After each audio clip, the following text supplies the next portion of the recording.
در زمینی کله زردان زار و حیران تاجیکم، نیست جای کار و خوابت کوچه سرسان تاجیکم.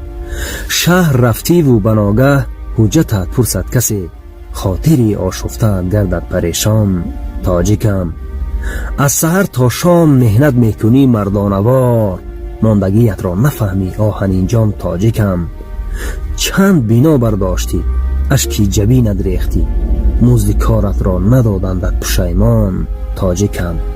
سر به هر جا میزنی خواه آتش است و خواه آب، با مشقت ها بیابی برده نام تاجیکم.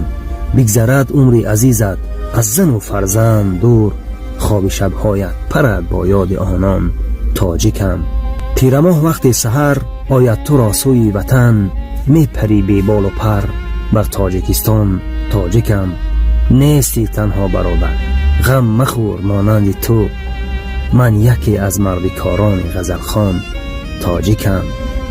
خم نگردد قامتت از کار و بار زندگی، ای خدا آینده ات گردد درخشان تاجیکم. رفته بر درهای هر یک کله زردان فسد، میکنی کاری ورا با نرخ ارزان تاجیکم.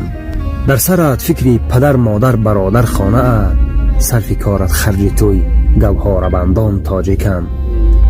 میخورید آنجا تو تنها روغن و تخم و خلیب، تا رسد پولت به ایام زمستان تاجیکم.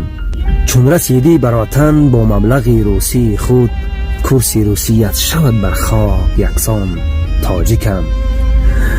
من نمیدانم تو هم آخر نمیداند همه، تا بکی باشم غریب و زار و سرسان تاجیکم. خوانده شعرهای من و تو مردمان در سایتها، میشوند گاه شاد و خندان گاه حیران تاجیکم. ما همه از نسل پاکی رودکی و معدنیم، زنده باش ای ملتی شعر و سخندان تاجیکم. زنده باش ای ملتی شعر و سخندان تاجیکم.